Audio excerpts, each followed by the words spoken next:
Y ahora sí, está grabando.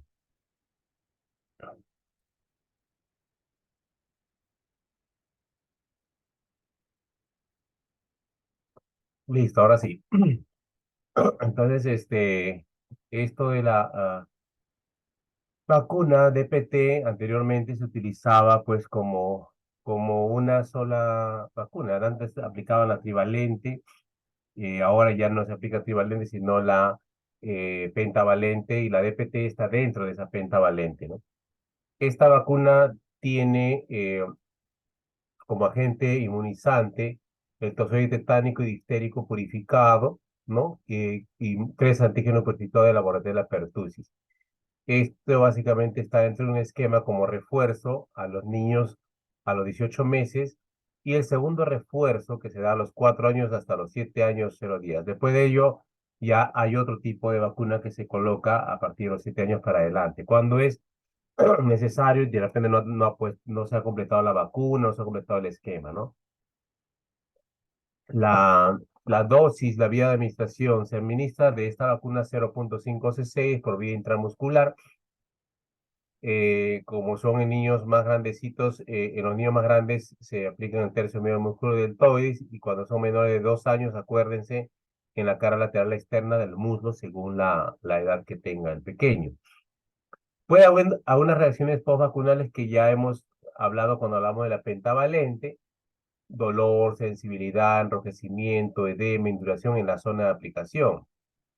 De manera sistémica podría haber fiebre, incluso dentro de las 48 horas, y eso es importante tener en cuenta para poder informar a los padres en caso de que vinieran al día siguiente porque está con fiebre, ¿no? Pero igual, así le viniera con fiebre y tengan el antecedente de vacunas, igual revisen, a veces se suma por ahí de pura casualidad un problema viral extra, ¿no? Puede haber irritabilidad, somnolencia e hiporexia también.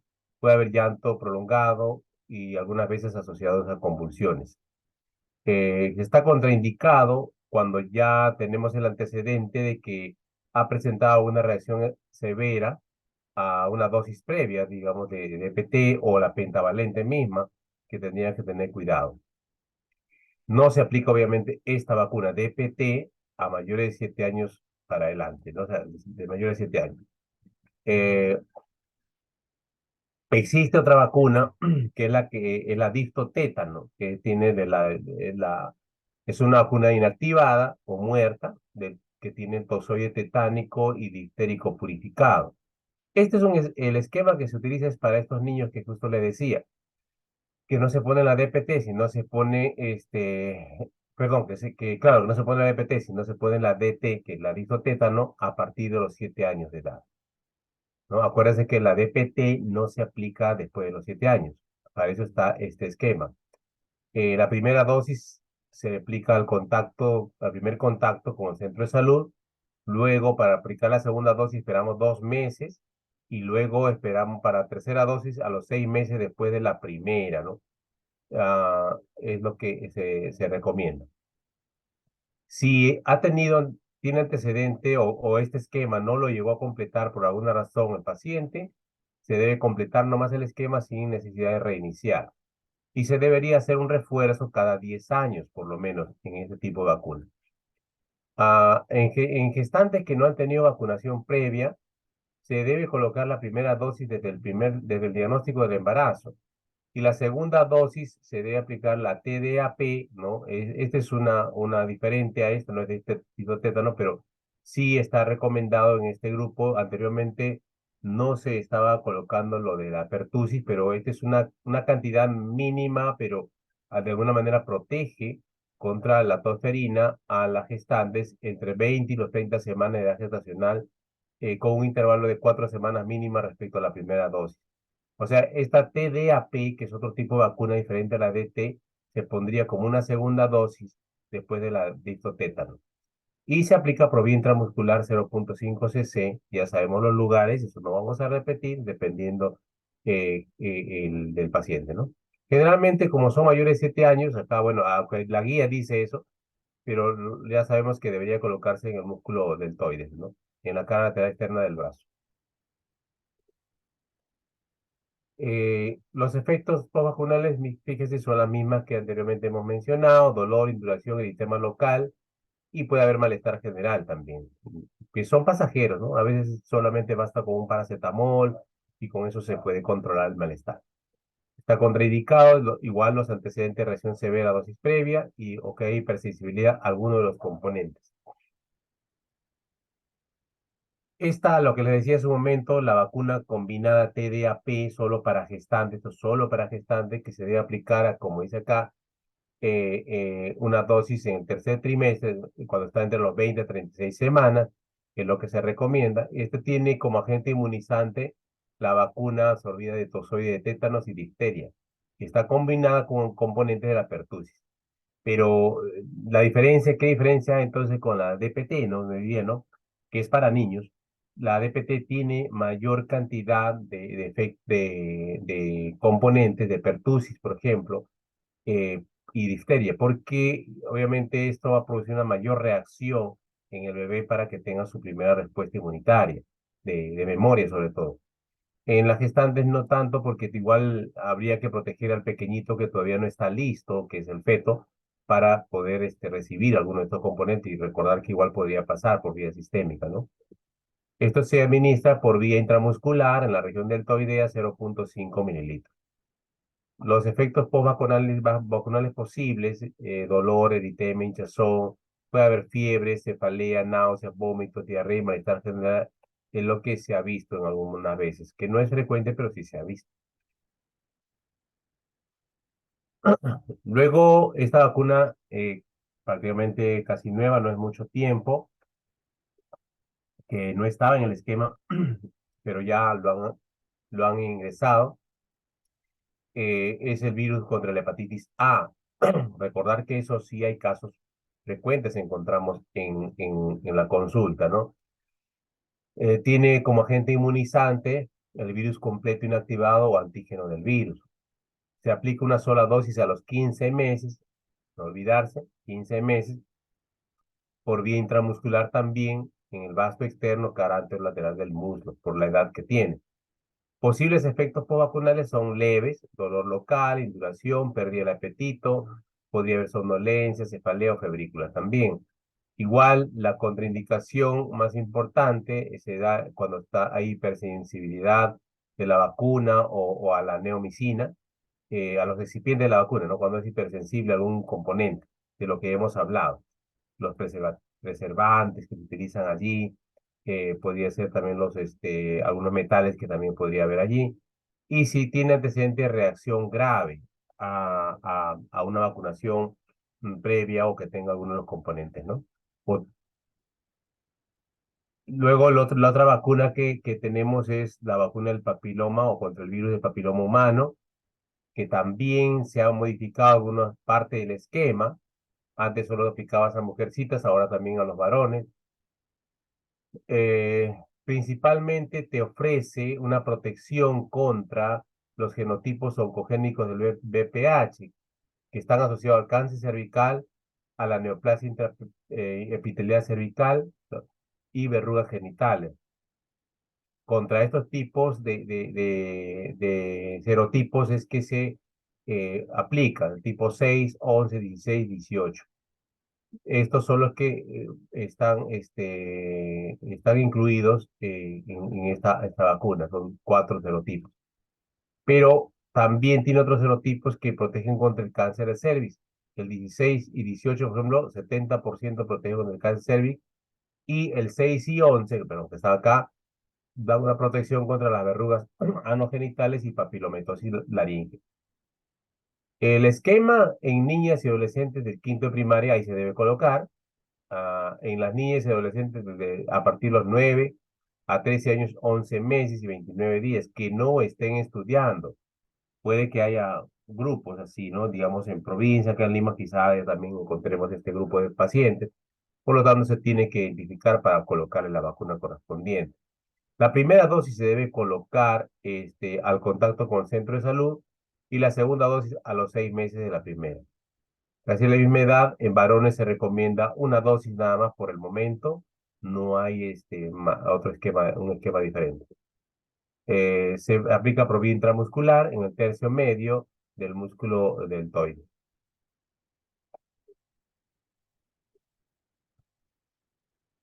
Esto, como le decía, en varones a partir de este año, de 2023, con una sola dosis. Algunos efectos postvacunales, puede haber enrojecimiento y adormecimiento local, a veces fiebre, que es leve generalmente, y fatiga. Igual está contraindicado cuando hay hipersensibilidad a alguno de los componentes o el paciente estuviera con una enfermedad febril grave o aguda, ¿no? Bueno, generalmente en las vacunas, si un paciente tiene fiebre, no se le aplica. Es mejor esperar que pase el proceso para recién colocarle la vacuna. Y la otra vacuna que todos ya también conocemos y que muchas veces está escaso en el MINSA es la vacuna contra la influenza. Eh, es una vacuna inactivada. Generalmente estas cepas van modificándose según el año, ¿no? A veces cada año puede cambiar en frecuencia de presentación de algún serotipo y de acuerdo a ello se van elaborando las vacunas. Y se aplican según la circulación estacional, ¿no? Que generalmente acá te aplican en marzo, abril, por ahí, que ya se viene el invierno. Dos cepas que tiene y que sí no pueden faltar, la cepa A, que contiene un serotipo H1N1 y H3N2. Estas no deben faltar porque son bastante frecuentes. Y una cepa de influenza tipo B también, que contienen algunos serotipos adicionales que también tienen cierta frecuencia. Pero generalmente son estos tres serotipos nada más. Hay algunas vacunas contra la influenza que son tetravalentes, estos son cuatro serotipos. Y eso también son buenas porque tiene una mejor cobertura, pero no hay en el MINSA esto lo pueden encontrar de manera privada. Les digo para que ustedes lo tengan en cuenta. Eh, Se indica en la población pediátrica menores de 3 años, cuando están a partir de los 6 meses, ¿no? Hasta los 12 meses. La primera dosis se debe dar a los 6 meses y la segunda dosis se recomienda luego de un mes. Si el niño tiene en menos de 3 años, también pues, debería colocarse como protección una dosis pediátrica. Al año y a los 2 años podría también aplicarse dependiendo del contexto de una epidemia o cuadros virales que puedan darse en la zona, en la localidad, ¿no? Cuando el niño ya tiene más de 3 años, se debe dar una dosis de adulto cada año, es lo recomendable. Pero no todo se pone, ¿no? Se prioriza algunos grupos. Miren acá, en adultos de 3 a 60 años con condiciones crónicas de riesgo, o sea, pacientes que pueden tener de repente un problema de asma o problemas de repente de una nefropatía o un paciente que sufre de problemas respiratorios que antecedente de prematuridad, que haya tenido displasia broncopulmonar, o de repente un paciente también que de repente tiene a desnutrición, ¿no? Entonces, cosas así, problemas crónicos que ameritan, ¿no? Los ancianos ni hablar, ¿no? También las personas adultas también, ¿no? Igual la obesidad también es un factor de riesgo, pero esos son los grupos que se priorizan. Hay otros grupos priorizados, que son las embarazadas a partir de las 20 semanas, eso también no se ponía antes, ahora se recomienda, y en adultos mayores de 60 años, esos sí se tienen que poner sí o sí. Otros, también personal de salud, si debe ponerse todos los años, ustedes como estudiantes de salud todavía podrían ponerse, los bomberos y otros que trabajan en zonas donde hay mucha población, los que trabajan en carcelerías, ¿no? En asilos, por lo menos deberían colocarse. La dosis y vía de administración, la dosis pediátrica es 0.25 cc y la dosis de adulto, que es a partir de los 3 años, 0.5 cc, el doble, ¿no? Ya sabemos que como es por vía intramuscular, antes de los 2 años se coloca en el vaso externo, el muslo, y a partir de los 2 años en el deltoide. Una vez al año por lo menos deberían colocarse estos pacientes. Igual en los adultos, en el músculo deltoide, una vez al año, y algunos efectos que podría darse a nivel local, dolor, enrojecimiento, tumefacción o induración. Secreción nasal también que puede aparecer a las 40, perdón, que aparecen casi a las 24 horas, a veces un poquito, y desaparece después de las 48 horas. Eh, tipo una gripe, ¿no? O sea, lo que hacen a veces unos pacientitos, ese tipo de reacciones. Puede haber alza térmica también con malestar general, dolores musculares, ¿no? Está contraindicado, sí, en pacientes con hipersensibilidad a los componentes de la vacuna misma o que tenga alergia a la proteína, a la clara del huevo, ¿no? Ahí donde está la albúmina.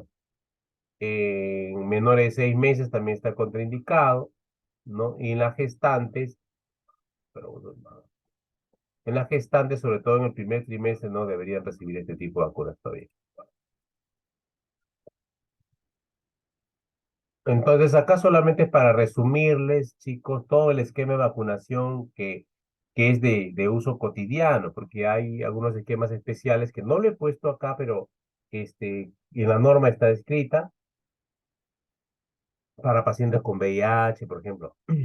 Ahí están, pero este es el esquema general. Acá está de recién nacido, a los 2 meses todo el paquete de vacunas, no voy a repetir porque ya lo hemos visto, a los 4 meses, a los 6 meses, y luego vamos a seguir hasta los 5 meses.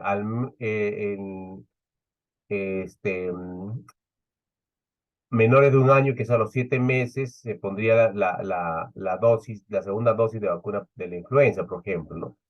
Al de ahí se dispara hasta los 12 meses, que debe recibir todo este esquema de vacunación. Antes era solo sarampión y neumococo.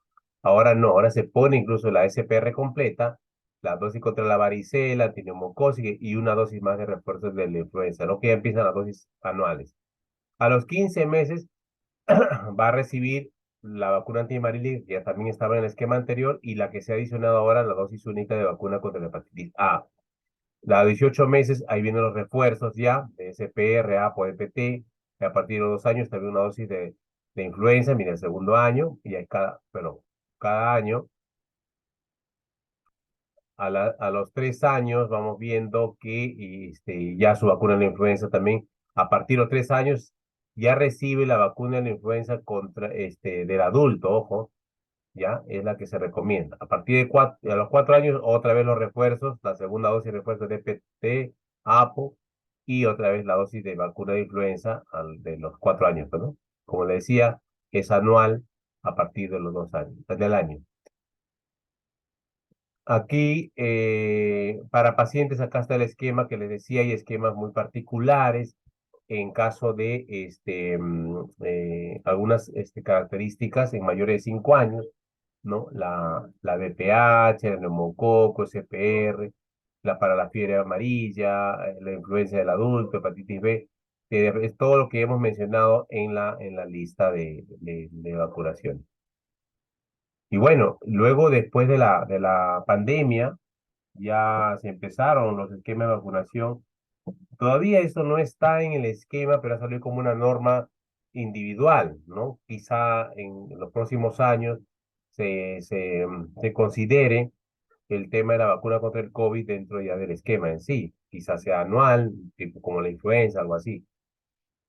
Pero hay que tener en cuenta, esta es nuestra casuística al 13 de agosto. En realidad ahora hay una información prácticamente casi diaria. El tema de COVID todavía tenemos casos. Miren acá, se han tomado 39 millones de muestras, de las cuales 4 millones han salido positivos, ¿no? Por PCR, por prueba rápida, prueba antigénica, y 221.000 fallecidos hasta esta fecha, el 13 de agosto de 2023, con una letalidad de 4,9%, ¿no?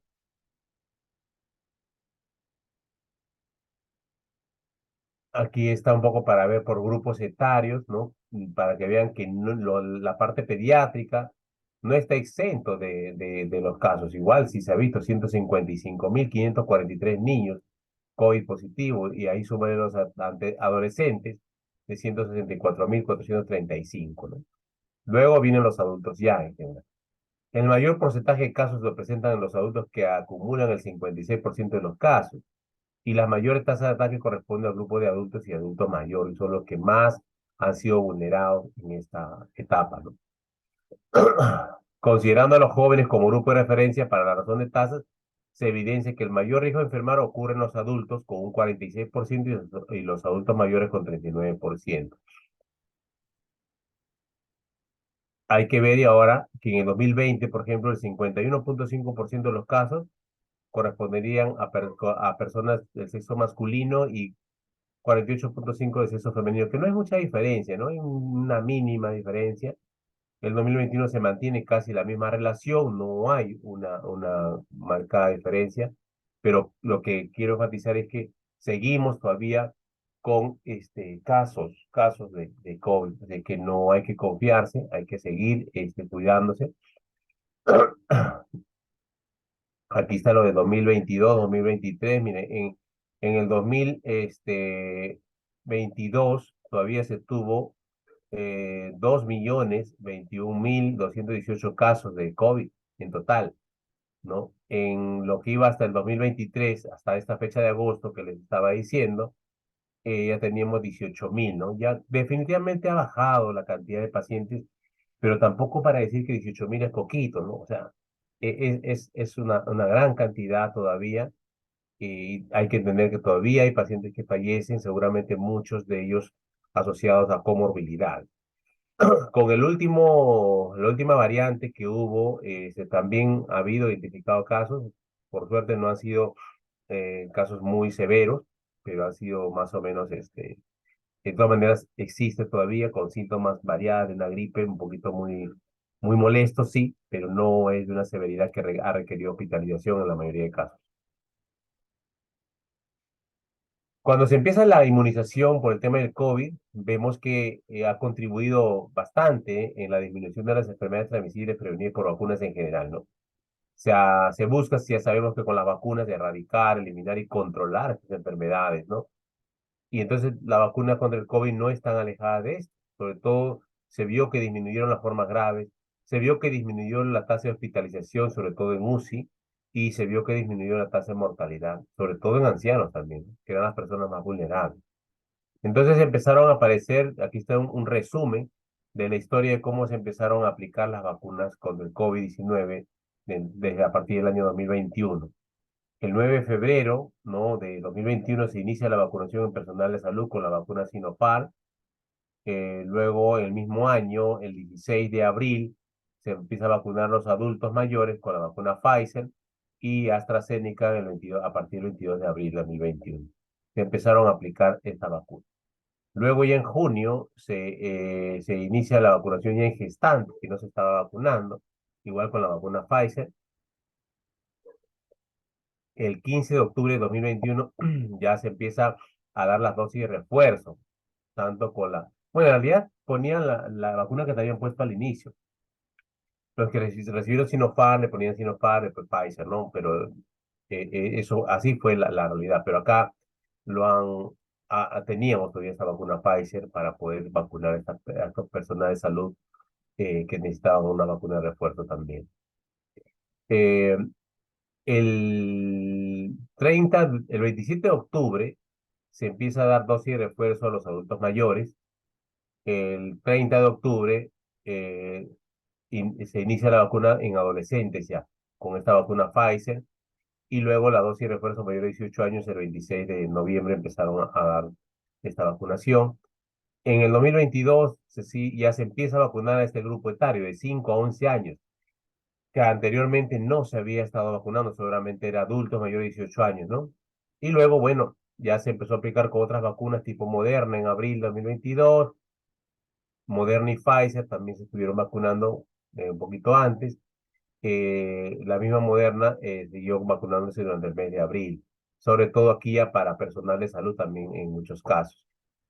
Bueno, y de aquí ya se ha seguido vacunando y acá, esto es lo que me interesa, el 25 de septiembre de 2022 el año pasado recién inicia la vacunación a niños de 6 meses a 4 años.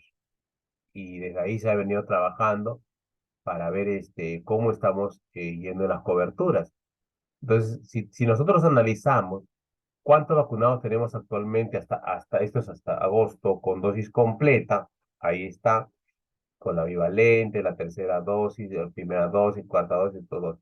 Miren acá, de 6 meses a 11 meses, tienen segunda dosis, el 44,86%. Y con primera dosis 55,14%. Entonces todavía hay un buen bloque que nos queda por vacunar, no están completando. Hay muchas mamás que no saben que están vacunando todavía a los niños a partir de los 6 meses. Y cuando le preguntan, no sabían, ¿no? Pero hay que ir promoviendo. Después tenemos igual niños de menores de 5 años, entre 1 y 5 años, que igual casi a la misma proporción, casi la mitad está con segunda dosis, pero un poco más de la mitad con primera dosis. De 5 a 11 años, igual, por lo menos se ha pasado un poco la mitad, que tengan más de la segunda dosis, por lo menos, ¿no? El resto está ya con 3 dosis, es menos, 26,28%, y 17,1% con primera dosis, ¿no? De 12 a 17, miren cómo vamos viendo que por lo menos siempre está faltando, ¿no? Llegamos a la mitad de vacunados con segunda dosis, sobre todo estamos viendo hasta la etapa adolescente.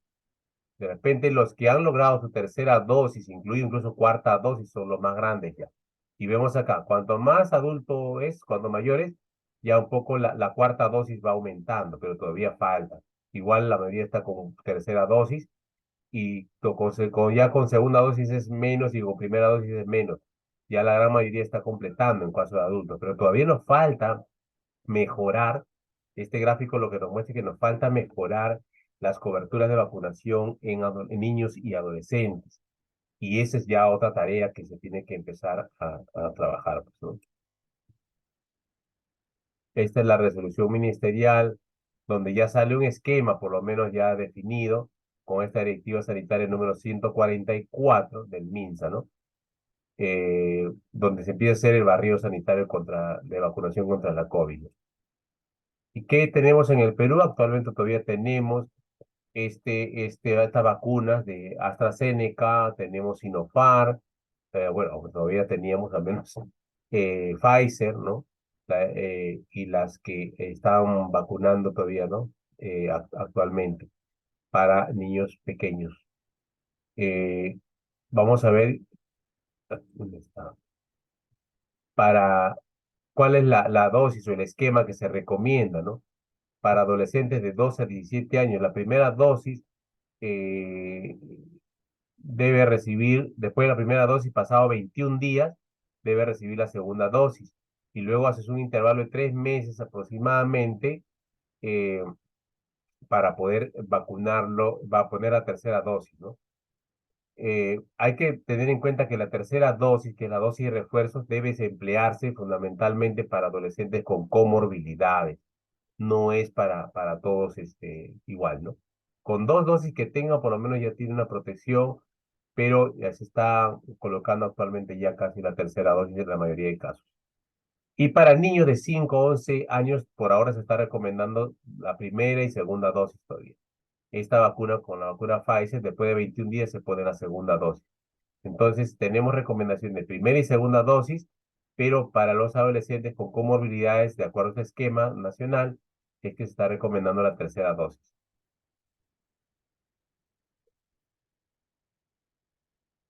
Hay que ver cómo se traen las vacunas. Miren, esta es la forma, que son congeladores seguramente, cómo obtienen las diferentes, las cantidades, las millones de cantidades de dosis de vacunas pediátricas, que es la que llegó. Esta es de fecha eh, 22 de septiembre de 2022, donde llega la vacuna del laboratorio Moderna para la vacunación en menores de 6 meses a partir de los 6 meses hasta los 4 años, 11 meses, ¿no?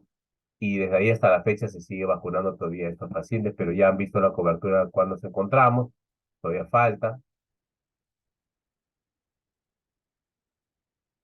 Entonces, esta es la resolución directoral, ministerial, con la cual se sacó el esquema para la vacunación en este grupo, con algunas modificaciones que empezaron a hacer, pero se, a partir de esa fecha se incorpora entonces el esquema para niños de 6 meses a 4 años para vacunar contra el COVID.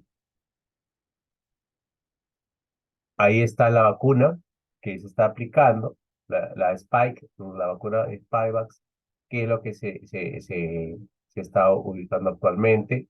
son dos dosis, bueno, aquí 21, 28 días es el rango que se recomienda colocar. Eh, cada frasquito, miren ahí, es multidosis, no es solamente para un paciente, contiene 10 dosis de 0,25 cada uno.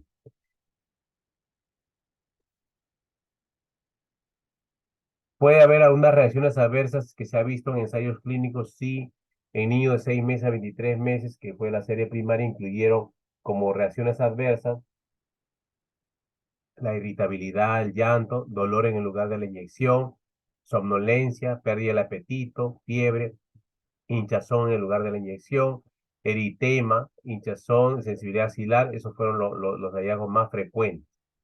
En niños de 24 a 36 meses, cuando empezaron a evaluar, encontraron que un buen grupo presentaba dolor, irritabilidad, somnolencia, pérdida de apetito, fiebre, eritema en el local, hinchazón también local y dolor axilar, ¿no? Entonces, estos son las reacciones adversas más frecuentes que podría encontrarse. Ya saben ustedes, dolor mayormente manejamos con su paracetamol y nada más, ¿no? En niños más grandes, de 37 meses a 5 años, se encontró también dolor, fatiga, dolor de cabeza, mialgia, fiebre, escalofríos, náuseas y vómitos en algunos casos. ah, También hinchazón, sensibilidad en la zona, o a nivel axilar o inguinal, artralgias, eritemas también locales que se han evidenciado. Y bueno, esto lo puse porque recuerden que el año pasado se empezó a surgir el tema de la viruela del mono, así que trajeron algunas vacunas que también a- a- se han aplicado. En estos casos son pacientes que pueden presentar algunas, no, me salí del tema. No fue una cosa que entró en un esquema, simplemente esto como parte de un, digamos, de un grupo de pacientes que presentaron este problema, empezaron a surgir el tema de las vacunas como prevención, sobre todo a personas que estaban vulnerables, ¿no? Pero no está en el esquema, no ha quedado como una posibilidad todavía porque no es una enfermedad frecuente. Pero a diferencia del COVID, que es muy probable, como les digo, que ya sí lo ingresen en el esquema posteriormente, que ya tienen normativas, ¿no? Bueno, hasta ahí es el tema de vacunas, de los esquemas que tenemos en el país. Ahora, pues vamos a hablar sobre otro punto que también es importante, que son los ESAVI. Y aquí, como está señalado en rojo, los ESAVI significa eventos supuestamente atribuidos a la vacunación o inmunización. En epidemiología, este tema de SAVI, hablar de SAVI es considerar o hablar de una definición operativa, ¿no? Existe una asociación temporal con la vacunación, es decir, aparecen algunas reacciones y se correlaciona con el tiempo que se ha vacunado el paciente. Hay un tiempo para poder definir. Esta definición operativa, por ejemplo, en epidemiología nos dice, cuando hablamos de operativo significa que voy a empezar a hacer algo, ¿no? Voy a empezar a ser más operativo, más activo, porque el paciente presenta una relación y tengo que tomar acciones al momento. Es decir, define la partida de una investigación que permitirá determinar la existencia o no de relación causa-efecto con la vacuna, con la reacción adversa, ¿no? Para la OPS, la OMS, la definición de SAVI significa cualquier situación de salud, signo, hallazgo anormal de laboratorio, síntoma o enfermedad desfavorable y no intencionada, obviamente. Nadie quiere hacer daño, nadie que coloca la vacuna quiere hacerle daño al paciente, ¿no? Que ocurra luego de la vacunación o inmunización y que no necesariamente tiene una relación causal con el proceso de vacunación o con la vacuna. Claro, el encontrar una respuesta, una reacción que no estaba dentro, o sea, que no es normal, ¿no? No significa que necesariamente es por la vacuna, ¿no? Eso hay que tener mucho cuidado cuando usamos los términos, cuando hablamos o explicamos al paciente. Se le puede decir, es probable, por eso tiene que hacerse una investigación para determinar si es o no este síntoma, este signo que tiene, está o no asociado a la vacuna. Esto incluye, ¿no? Todos SAVI grave y no grave, esta definición. La vigilancia epidemiológica se da en dos niveles grandes en nuestro país, ¿no? La vigilancia de tipo pasiva y compartida, actualmente de tipo pasivo estimulado, o sea, uno toma conocimiento y promueve toda una cadena de trabajos, ¿no? La DIGEMIT, por ejemplo, tiene una red de farmacovigilancia que básicamente se encarga de evaluar los ESAVIS no graves, es decir, aquellos leves, moderados, ¿no? Eh, para investigar o trabajar sobre el caso individualmente o ver cómo está el flujo de farmacovigilancia que se da respecto a la vacuna, cómo están revisar las fichas, cómo está el sistema de vigilancia continua que se va dando y todas las formas de comunicación que debe existir desde el nivel local hasta a la misma DIGEMIN, ¿no? Que funcione todo ese proceso, ese flujo de manera adecuada. La CDC del MINSA, ¿no? Que tiene también que ver con vigilancia, ve fundamentalmente se activa cuando ocurre un ESAVI grave o severo, ¿no? En este caso igual toma conocimiento del caso individual, tiene que revisar todo el flujo de información en toda la red nacional de epidemiología o de vigilancia. Hay que ver que todas las fichas se hayan cumplido, desde una notificación inmediata y todo el proceso de investigación que se haya hecho tiene que haberse ya revisar que esté en la página web la ficha del ESAVI, hay una ficha para notificar y toda la lista de chequeo, ¿no? De todas las actividades que se van desarrollando por vía de comunicación web. Y la notificación negativa también diaria, es decir, he encontrado diariamente, tengo que poner, encontré 2 casos o no encontré. Si no hubo ni un caso más con ESAVI, pues tengo que poner 0 pacientes hoy día, 0 pacientes hoy día. Por eso se habla de notificación negativa, ¿no? Lo de que es positivo, definitivamente se tiene que notificar en la ficha correspondiente y tomar acciones. Pero cuando es negativo, pues obviamente no tengo nada que hacer allí, pero sí debo recibir la información. Entonces, ustedes cuando estén en el SERUM, ya trabajando como médicos, van a tener que, si tuvieran algún caso así, te van a tener que notificarlo. Así no haya casos durante ese periodo de investigación, tiene que notificarse todos los días. Las ESAVI no grave son las ESAVI leve o moderada. La ESAVI leve es una reacción que se presenta con signos y síntomas que generalmente se toleran bien, no requieren ningún tratamiento muchas veces, ni siquiera hospitalizarse. El moderado sí requiere un tratamiento farmacológico, a veces un analgésico o de repente hay que verlo más frecuentemente al paciente. Lo tenemos que citar de repente cada 48 horas, cada 24 horas, según el caso que tengamos, según la molestia que tenga, ¿no? Si está con cefalea, por ejemplo, sí, pues hay que verlo porque podría ser otro cuadro, no necesariamente por el tema del examen. En el examen grave es todo caso que cumple uno de los siguientes criterios.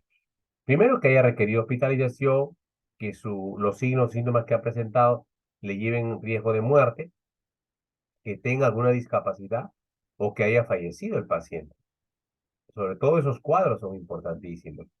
Eh, Uno de ellos, por lo menos. Si hay sospecha de anomalía congénita, también podría generar un ESAVI, una reacción de tipo severa. Si hay sospecha de muerte fetal u óbito también, de repente le puse la vacuna, el TDAP a la gestante y pues justo se relacioné y se muere el paciente, el bebé, el feto, y yo puedo tener una sospecha que fue por la vacuna, pues tendría que investigar. Eso también, donde hay muerte, definitivamente es un caso grave o severo, ¿no? Es sabia, no estamos hablando que es causa, vuelvo a insistir, no es causa de la vacuna. Todavía no, hasta que no se demuestre lo contrario, pues todavía no debemos considerarlo como tal. Esto se sabe severos, existe una normatividad para ello. Acá está la norma 506 de 2012, donde dice que se tiene que notificar inmediatamente este tipo de pacientes, no debe demorarse mucho. El ESAVI severo es un evento sujeto a vigilancia epidemiológica y se tiene que notificar de manera individual, inmediata y obligatoria. No se puede dejar de lado. Cuando no haces la notificación, pues te cargas una responsabilidad enorme de que puede incluso el paciente fallecer, ¿no? Y eso es más grave. Esta directiva, esta normatividad vigente, la 054, es una directiva sanitaria para la vigilancia epidemiológica de los eventos supuestamente atribuidos a la CESAVI, eh, que nosotros también tendríamos que tener en cuenta, tendríamos que revisar. Existen otras normativas más respecto a al ESAVI. Por ejemplo, acá la 129, el Decreto Supremo, habla sobre la directiva sanitaria para la vacunación contra la COVID-19 en la situación de emergencia sanitaria por la pandemia en Perú. Allí también se toca ese tema. Recuerden que hemos visto que también la vacuna para el COVID también podría generar efectos colaterales o efectos adversos, ¿no? Después el Decreto Supremo número 133, donde nuevamente habla sobre la situación, la directiva sanitaria actualizada para la vacunación contra la COVID-19. Hubieron modificaciones cada cierto tiempo, hacían eso. Todo eso tiene que ver con la vacunación contra el COVID, la 137 también. Todo es avis severo, o sea, la vigilancia en quienes se hace, ya sabemos, hemos dicho, todo es avis severo, debe vigilarse muy estrictamente. Y estos hablamos de pacientes que requieren hospitalización, pacientes o aquellos pacientes donde presentan signos y síntomas que ponen en riesgo la vida de una persona o produce desenlaces fatales, o sea, fallecen, ¿no? Esto nos permite, debemos vigilar porque debemos vigilar a varios aspectos, entre ellos los rumores, los medios de comunicación, ustedes saben cómo empiezan a difundir inmediatamente, y la misma comunidad también, ¿no? Cómo es que ellos están tomando en cuenta la aparición de un evento supuestamente atribuible a la vacunación. Algunos eventos no severos que pueden afectar a un grupo de personas y los eventos por errores, sobre todo de tipo administrativo, es decir, en la parte de la logística o de repente el manejo de la cadena de frío que no fue adecuado, esos eventos también deben revisarse dentro de todo lo que es la vigilancia de salud. En la red nacional para lo que es la comunicación, notificación, debe darse desde el establecimiento de salud y sigue todo el flujo establecido que finalmente va a culminar en la CDC. La CDC es la última que recibe la información, esta es la central, ¿no? Que va a recibir la información final en casos sobre todo de ESAVIS severos, como hemos visto hace un momento.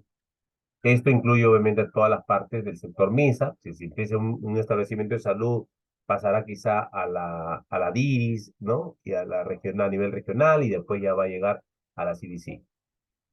Entonces acá está, por ejemplo, cuando viene de los establecimientos de salud están agrupados en microredes, de la microred va a la red, de la red va a la DIRIS, DIRESA, a la GERESA, y de ahí va a ir a la CDC. Igual si es un paciente de salud, de las Fuerzas Armadas, Fuerzas Policiales o de las clínicas, debe ir a notificar directamente a las DIRIS, ¿no? Luego de la investigación de SAVI grave o severo, se clasifican algunos tipos.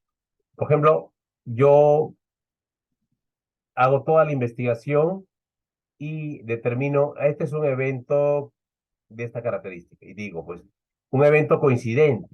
¿A quién define un evento coincidente? Es decir, quiere decir que el caso se pudo presentar aún sin la vacuna. Es decir, un paciente que ya de repente no tenía todavía síntomas, pero ya estaba con la bacteria de una neumonía, para una neumonía, y solo que recién estaba por hacer síntomas, y son coincidentemente que justo ocurre cuando le vacunan, que empieza a aparecer los problemas mismos de la neumonía, ¿no? Por ejemplo, la neumonía con COVID-19, dengue con signo de alarma, o sea que no inmediatamente te van a dar fiebre, por ejemplo, o trastorno neurológico por rotura de aneurisma cerebral, no tendría nada que ver directamente. Pacientes que tienen diabetes y hacen una cetoacidosis diabética, ah, este, algunas enfermedades también por Campylobacter jejuni, que puede ser cuadros diarreicos, gastroenteritis, ¿no? O puede ser el otro evento que podría darse, o la otra situación, ya no evento coincidente, sino podemos decir relacionado a la vacuna. Ah, entonces aquí hay una reacción producida por algún componente de la vacuna y cumple criterios de causalidad, ya después de haberse hecho la evaluación. Con un paciente que presenta anafilaxia, por ejemplo, con la vacuna Pfizer, o un paciente que con la AstraZeneca te presente síndrome de trombosis trombocitopénica, que también por ahí lo han relacionado, o algunos que recibieron vacuna Pfizer y hacen cuadro de miocarditis, pericarditis, ¿no? Otro evento que ya no es solamente que esté relacionado con la vacuna, sino que está relacionado con error en la inmunización.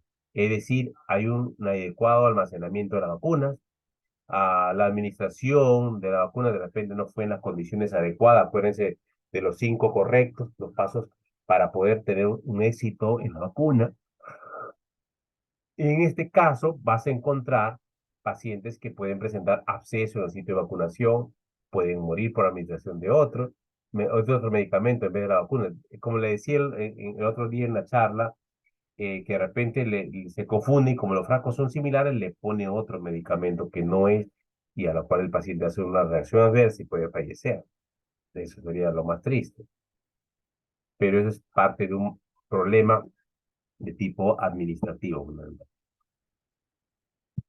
Luego puede haber otro evento, que es la relacionada a defecto de la calidad de la vacuna.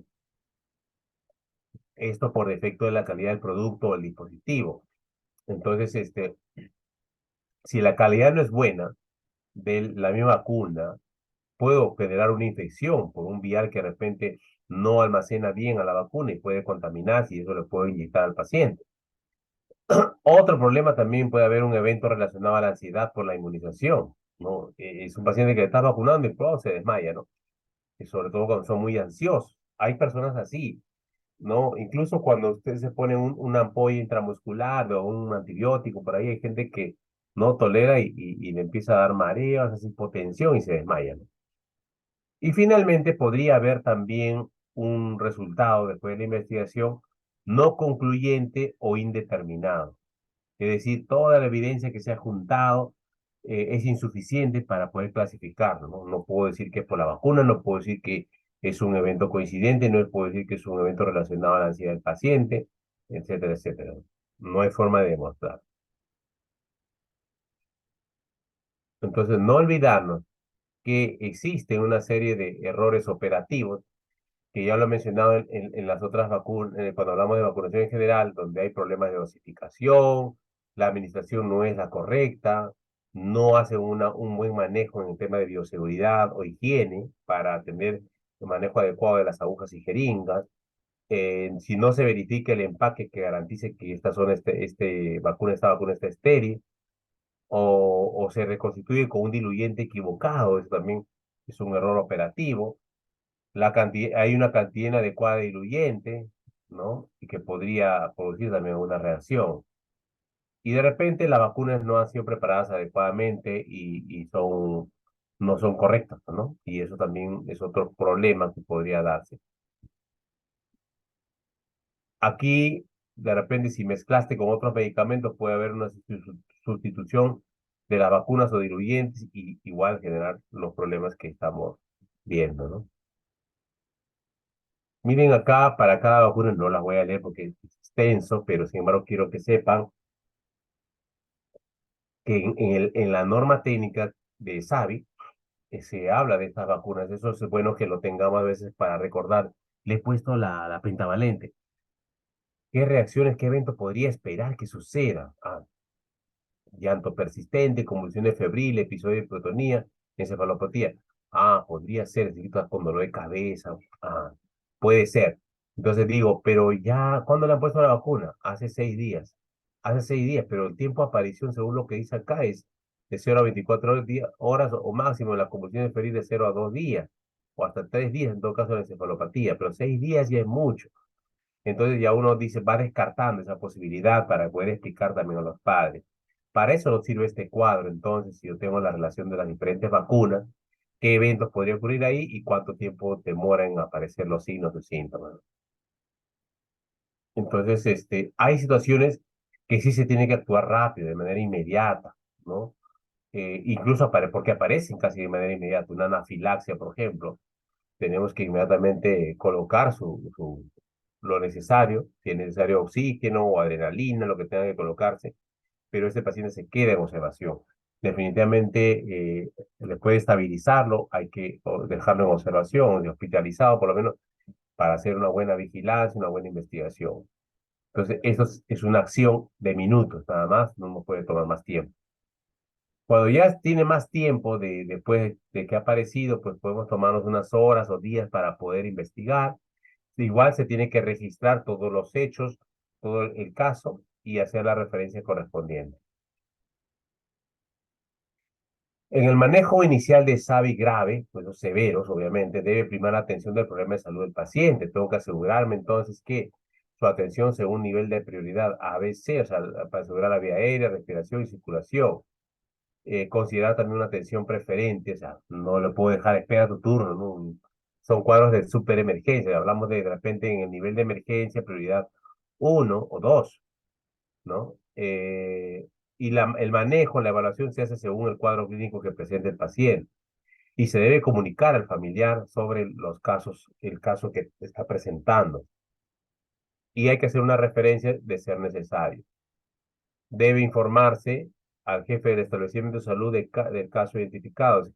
Lo puso en Centro de Salud Señor Milagro y llegó al hospital de Huaycán. Tengo que comunicar para que ellos tomen las medidas de seguimiento también en el nivel que les corresponde.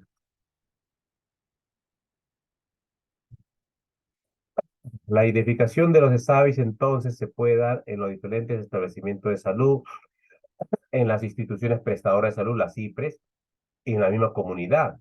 Cuando estoy en un establecimiento de salud, obviamente, iré a hacer el trabajo de emergencia, hospitalización, de consulta externa, de UCI, según lo que sea necesario, y tiene que trabajar y el personal de salud tiene que empezar a actuar inmediatamente. No, no van a decir, no, que yo no sé, que yo no sabía, yo no tengo uniforme.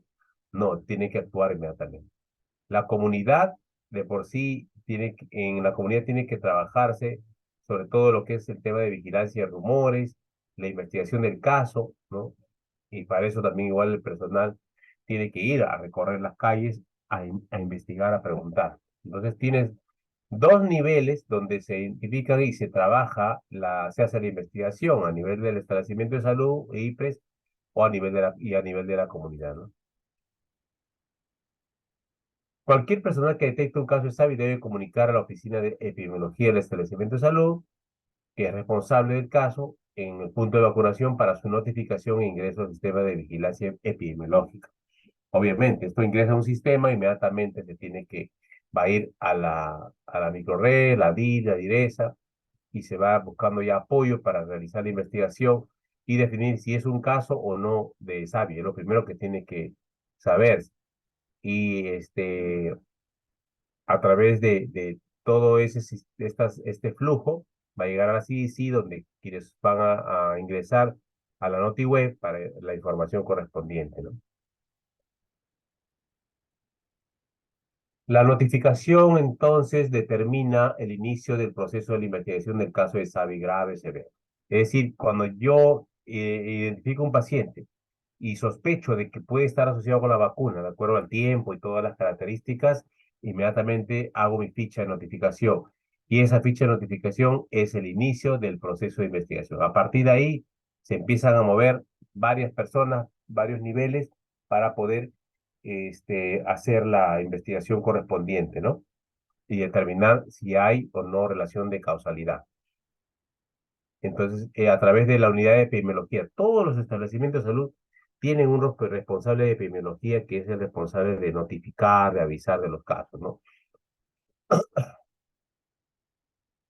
Para llegar a nivel de RENACE o del flujo, debe cumplir definición de caso de SAVI grave.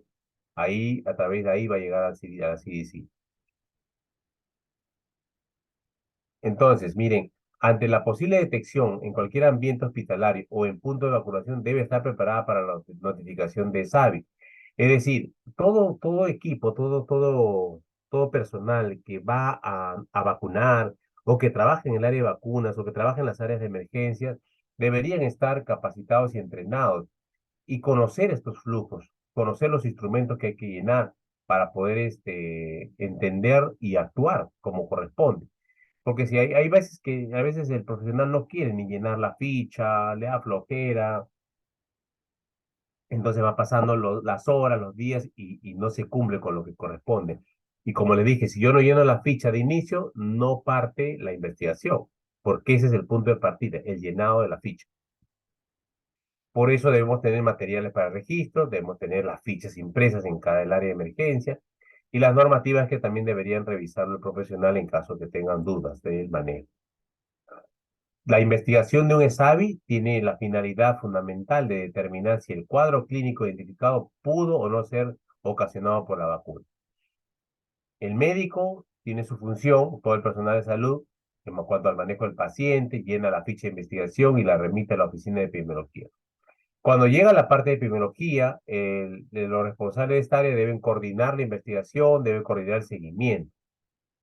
Ya epidemiología, en trabajo coordinado con inteligencia sanitaria, va a llenar el módulo de la ficha de investigación de SABE Gravi, que está en la web. Luego hace un control de calidad de esta ficha, a ver si todos los datos están correctos, y coordina con el equipo de investigación para hacer el seguimiento correspondiente. La investigación generalmente de un SABE grave, sobre todo, debe iniciarse lo más pronto posible, incluyendo los aspectos clínicos, epidemiológicos del campo, trabajo en equipo y debe estar comandado siempre por el área de epidemiología. Estas funciones debemos conocerlas porque cuando les toque van a tener que informarse o decirle a su personal de epidemiología que les ayude a resolver este problema o investigar, ¿no?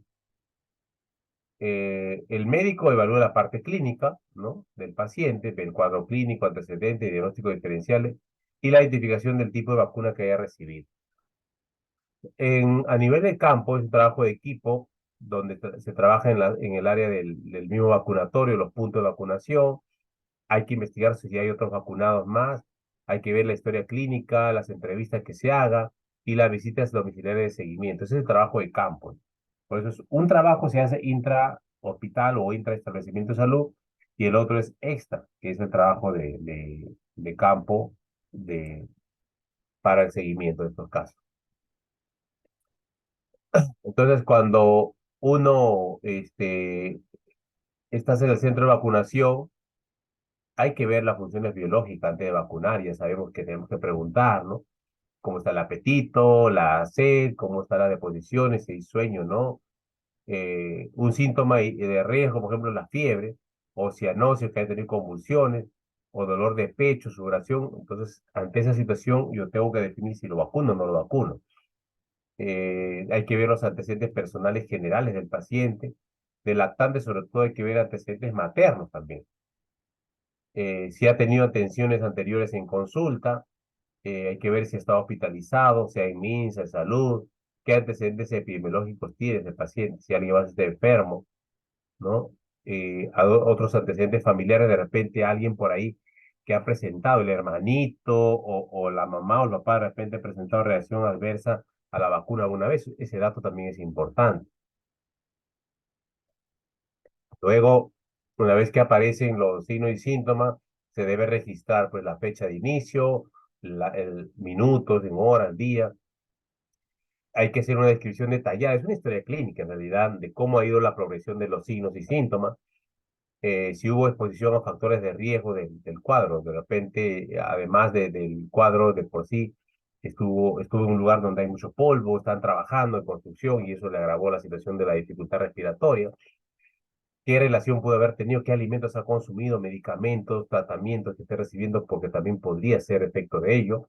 Si ha hecho viaje recientemente, quizá una enfermedad contagiosa por ahí. Si ha tenido contacto con otros enfermos, ha tenido una caída, esfuerzo físico. Acuérdense que los traumatismos también pueden generar dificultades respiratorias cuando hay lesiones a nivel costal o a nivel de la caja torácica, ¿no? Entonces tenemos que estar atentos o preguntar todo lo que se relaciona con algo del cuadro que estamos viendo. Una vez que ya se confirme si esto es un caso de SAVI, hay que hacer la notificación de investigación. Igual seguimos con nuestro paciente evolucionando su cuadro clínico. Si es que fallece, pues hay que hacer una necropsia. Al alta tenemos que ver si el paciente está recuperado o ha quedado con alguna secuela o falleció. Esas son las tres posibilidades que podrían tener. La investigación clínica, ya sabemos que lo realiza el médico tratante durante la atención del paciente. Todos los datos que hemos dicho, ¿no? Antecedentes, examen físico, su examen del momento, evaluación y manejo por especialística, según el cuadro clínico. Si yo tengo un paciente que está con problemas de distrés respiratorio muy severo y, y puedo considerar la posibilidad de pedir interconsulta con neumología, si es necesario, ¿no? Pero el diagnóstico tiene que ser rápido, asertivo, ¿no? Hay que ver la forma de manejar también inmediatamente. En la parte de laboratorio, según el cuadro clínico que presenta, se le pedirá algunos análisis. Puede que haya pruebas básicas que sean necesarias o estudios del microcefalorraquídeo, hisopados. Estos estudios generalmente van al Instituto Nacional de Salud. Si es necesaria una radiografía, TAC, etcétera. De acuerdo al cuadro clínico se puede solicitar. Ah, en la parte epidemiológica, obviamente va dentro de la historia la procedencia, viajes, ocupación, contacto con animales, ¿no? Eso también hay que tener en cuenta. No olvidarse entonces que ante un ESAVI, la atención del paciente es prioritaria, sobre todo si está en una situación de riesgo. Cuando haya tiempo es necesario ampliar anamnesis todas las veces que sea necesario volver a preguntar, revisar el carnet de vacunación, de repente no recibió otra cosa. Hay que comunicar a la direza la investigación de campo que se está haciendo y lo que tienen que ellos apoyar. El establecimiento de salud donde ha desarrollado la vacunación debe hacer el seguimiento de otros niños que se han vacunado también ese día, cómo se han distribuido las dosis, hacer una lista de chequeo para ver si están cumpliendo todos los pasos. Hay que coordinarse con el médico tratante, ¿no? O sea, para hacer un informe clínico adecuado. Tengamos en cuenta entonces que todo lo que nosotros le demos de medicación va a estar en función al órgano que está afectado. Um, y todas las coordinaciones que se hagan, pues siempre va a estar basado en la historia clínica, debe estar registrado en la historia clínica para poder hacer un informe de investigación más adecuada, con ampliaciones de amnesis, informes completos de juntas médicas, si fuera necesario, laboratorio, todo lo que se haya hecho. Una vez que ya atendí a mi paciente, que es mi prioridad, lo estabilicé, hago mi trabajo de campo, ¿no? Así ya para eso me organizo con todo mi equipo, puedo hacer entrevistas, debo revisar antes, qué hubo, qué antecedentes tenía este paciente previo a la vacunación, puedo ampliar anamnesis, puedo hacer algunos aspectos operativos de visitas, de revisión de la misma vacuna, si se ponen en condiciones adecuadas o no, cómo está la cadena de frío, hay que ver si se cumple con las actividades de chequeo de las vacunas. Recuerden que le decía, hay que ver cómo el chequeo significa ver que está ubicado o alojado el medicamento o la vacuna en el lugar adecuado, en las condiciones adecuadas. Cómo se maneja el registro de las vacunas, son parte de una revisión de toda la cuestión logística o administrativa, ¿no? La investigación, ojo, no culmina con el envío de la ficha de investigación, requiere seguimiento de caso y debe actualizarse en el módulo de la ficha. El diagnóstico de ingreso puede modificarse en el transcurso de la investigación. Recuerden que nuestra primera impresión en emergencia es un diagnóstico X y que después cuando voy haciendo la investigación, amplío mi historia clínica, voy solicitando algunos análisis, voy a encontrarme con eh, otras situaciones que de repente también son importantes, ¿no? Para la investigación. Eh, el, el epidemiólogo o el equipo de epidemiología debe estar coordinando permanentemente con el médico tratante sobre el seguimiento de la investigación. Informarle, doctor, hemos encontrado este caso en la familia o allá los vecinos también tienen esto, entonces, para que él decida cómo va a ser el manejo posterior. Y todos los días la parte de epidemiología está actualizando el módulo de la ficha SAVI diciendo esto se encontró, esto no se encontró, esto va ampliándose o esto se ha modificado porque se ha investigado más, ¿no? Es un trabajo permanente, entonces. En la investigación epidemiológica, una vez que hago mi mapeo donde está el caso probable, hago la búsqueda de casos similares en la localidad. para ver si hay cuadros neurológicos, por ejemplo, y buscar intoxicaciones o rabia también podría buscar. Si hay un paciente ha presentado ictericia y yo estoy sospechando coincide con la vacuna, hay que ver si la zona también de repente hay fiebre amarilla, leptospirosis, brote de hepatitis. Si tiene un cuadro dérmico, hay que ver si hay un exantema febril, hay dengue en la zona, hay sarampión, otros, etcétera. Y empezar a hacer diagnósticos diferenciales que pueden ser de repente ya finalmente confirmados con algunas pruebas de laboratorio cuando sea necesario. Los informes que se hacen en la investigación eh, incluyen aspectos clínicos, todo lo que se ha hecho en la investigación de campo según el avance de la investigación, incluyendo el análisis y la clasificación preliminar que se ha dado, o sea, antes de iniciar todo el proceso, ¿no? Entonces acá está el informe, hay un informe inicial y luego hay un informe final. En el informe inicial se dan las primeras 48 horas, el seguimiento según el avance de investigación, esa es parte del informe inicial. El análisis de caso con el empleo de diagnósticos válidos. Siempre tenemos que poner todos los diagnósticos que se pongan en la historia clínica, en los informes, deben tener codificación CIE-10, que está estandarizado para decir, bueno, si es válido el diagnóstico. Requiere coordinaciones del equipo con el clínico, laboratorio regional, en algunos casos, otras áreas implicadas. De hecho, ¿no? Todos los trabajos que se va haciendo te tiene que estar coordinando de manera permanente e ir registrando en los informes. También tenemos la posibilidad de, en el informe, poder adjuntar algunas publicaciones científicas, publicaciones de OMS, de farmacovigilancia de otros países para poder ayudarnos en la atención del paciente o el seguimiento de la investigación.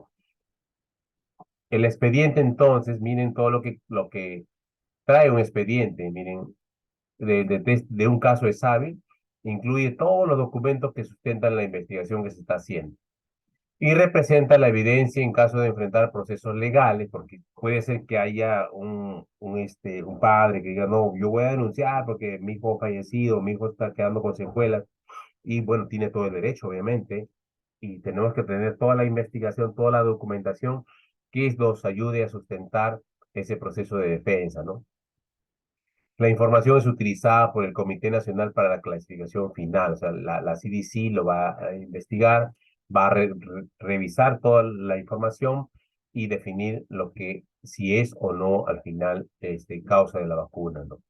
Ahí se debe adjuntar la ficha de investigación, copia de la historia clínica, copia del carnet de vacunación o registro de vacunación, el consentimiento informado también, ¿no? Para la vacunación, sobre todo en caso de COVID-19. Acuérdense que cuando se han vacunado contra el COVID, como era una vacuna nueva, han estado firmando el consentimiento.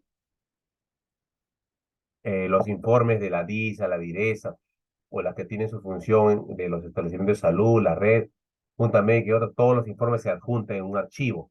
¿Ves? Cada uno tiene un folio, ven acá, todo aniñado. Toda la lista de chequeo de actividades relacionadas en la investigación de SAVI, voy chequeando en el proceso de manejo de vacunas, voy chequeando si los termos son adecuados, no están malogrados algunos. Y en caso de fallecimiento debe incluirse el certificado de necropsia, informe de necropsia verbal, protocolo de necropsia, resultados de nuestras procesadas para poder ir armando nuestro expediente. Pero miren, son varios folios que se va armando para hacer un informe ante esta situación. Acá solo para comentarles cómo se dio alguna vez una reacción negativa, ¿no? Me pareció el síndrome de Nicolau, donde inyectaron, ¿no? De manera accidental a nivel intraarterial un inmunobiológico de uso intramuscular y que causó una vasoconstricción arterial distal y se complica con un problema neurológico y necrótico, donde pierde la piernita. Entonces, a veces tener cuidado, por eso cuando colocan siempre hacer todos los pasos para una intramuscular, aspirar, inyectar, aspirar y verificar que no hay sangre para poder pasar la vacuna. Un error programático en el año 97 en Yemen, ¿no? Se administraron insulina a 70 infantes en lugar de vacuna de PT, 21 fallecidos en aquella vez. Miren cómo se parecen, pues miren, son similares, entonces eso confunde, entonces hay que leer bien el tema de si eso no es la vacuna. Finalmente, es importante recordar que entonces el término ESAVI no es un diagnóstico, ojo, Es una definición operativa, nuevamente insisto, para el inicio de investigación. Por lo tanto, no debe ser consignado en la historia clínica como tal. No puedo poner en diagnóstico, es hábil, ¿no? Si no, yo lo describo y se indica ahí que se va a notificar. Puede ser un síndrome febril, puede ser una urticaria, ¿no? Un angedema, qué sé yo, puedo poner como diagnóstico. Pero en el relato puedo poner la correlación y poner ahí, estamos frente a un caso de ESAVI, ¿no?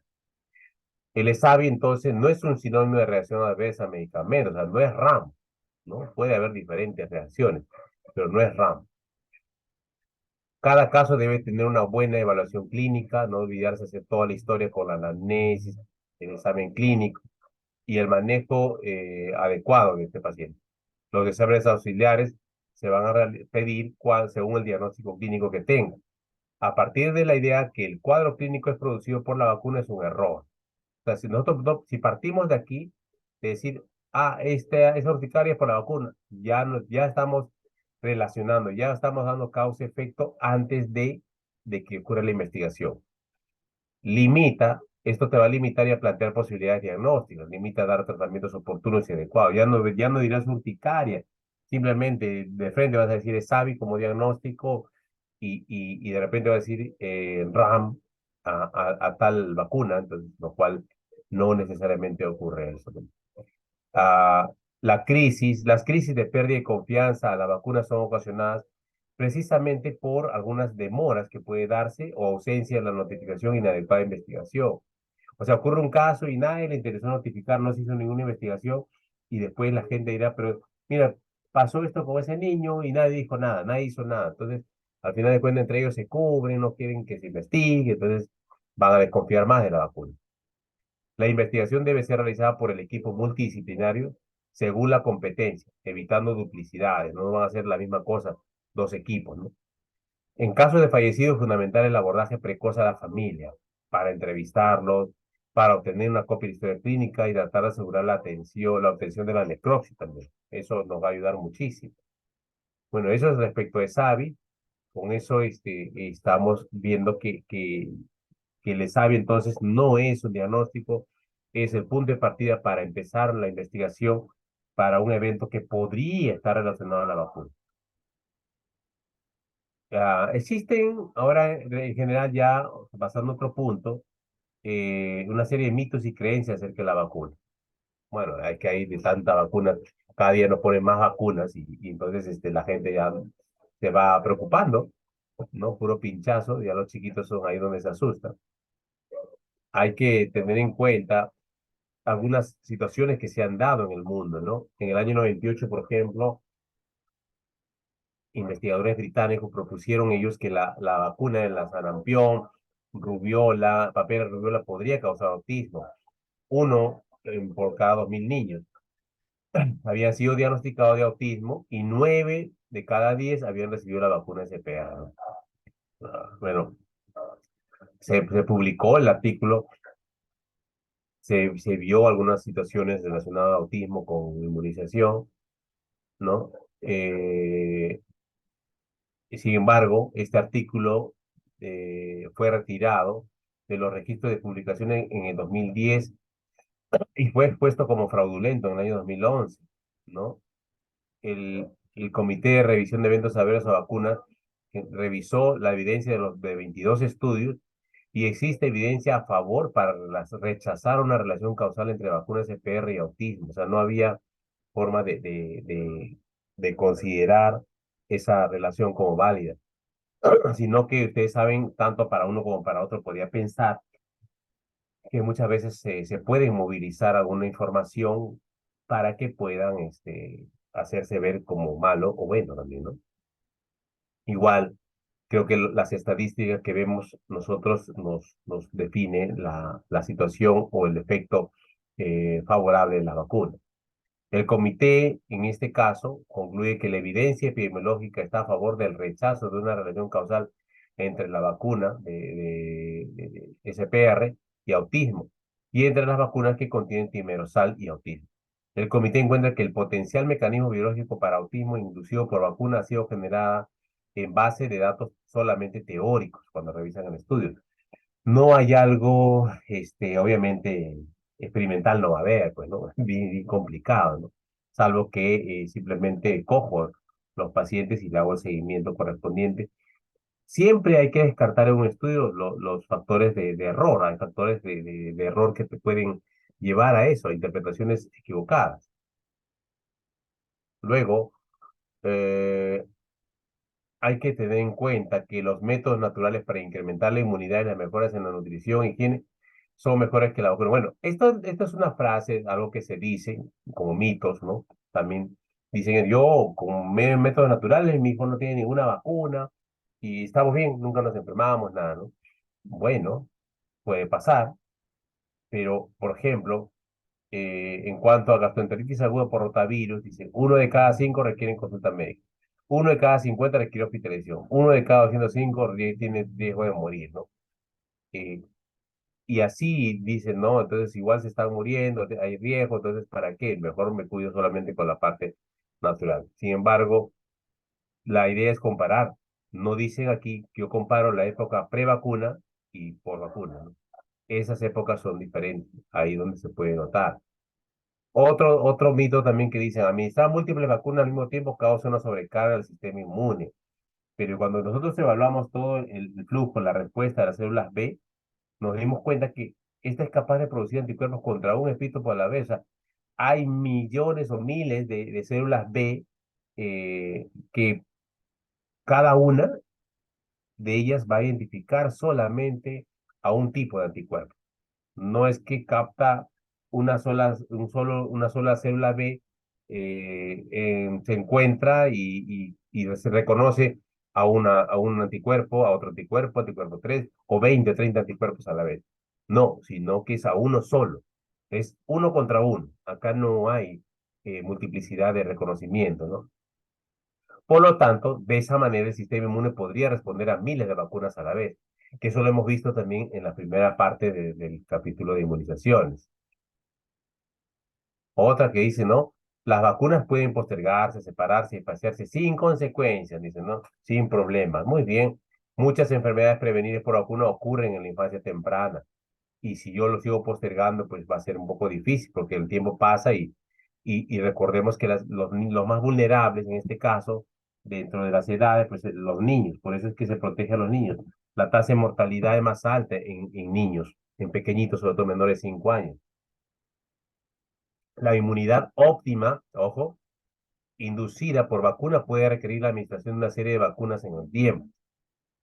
Eso hay que tener en cuenta, ¿no? O sea, no basta con una sola vacuna.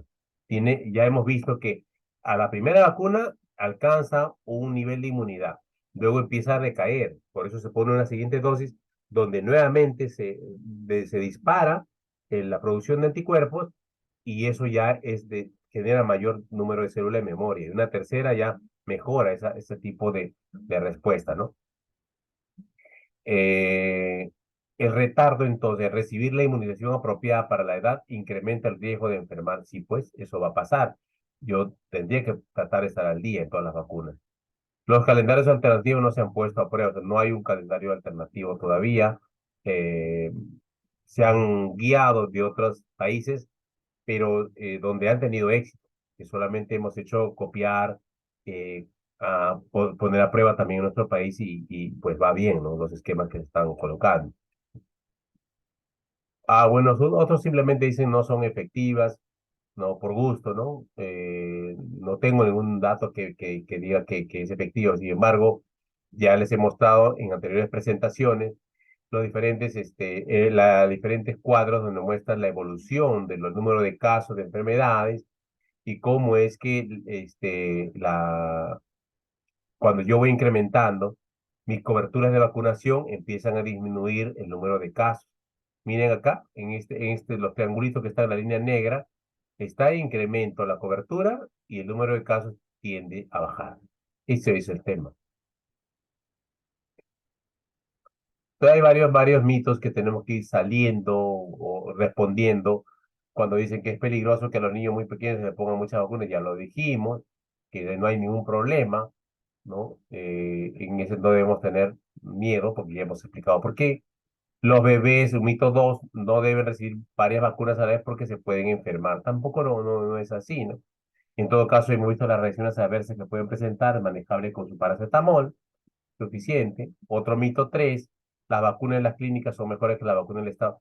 No siempre, ¿no? O sea, en algunos aspectos sí, quizá más completa, pero las vacunas del MINSA son muy efectivas, son muy buenas en el sentido, ¿no? De que van a brindar la protección que se busca en los niños menores de 5 años sobre todo.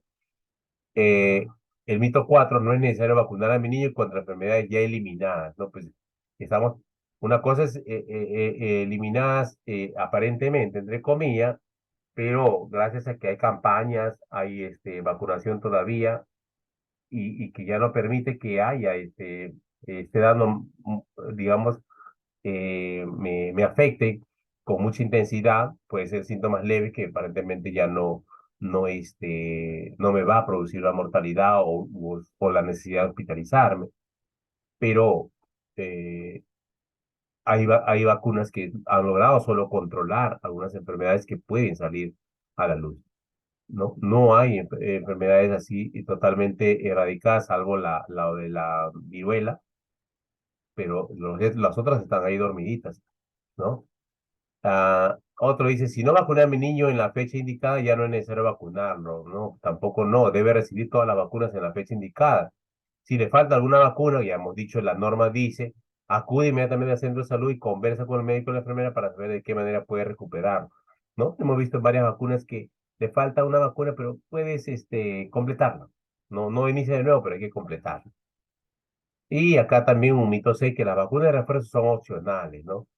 Algunas vacunas solo tienen un periodo de protección, por eso hay que darle refuerzo, luego del cual se necesitan uno o más refuerzos. Estas no son opcionales, son muy importantes porque el niño debe contar con todas las defensas y regularlo, ¿no? Es cierto, hay vacunas que son definitivas, hay vacunas que no, pero de todas maneras tenemos nosotros que explicar esto a los padres, ¿no? ¿Por qué motivo deben completar su vacunación? Muy bien, entonces chicos, creo que con esto nos estamos quedando, estamos finalizando. No sé si hay alguna pregunta.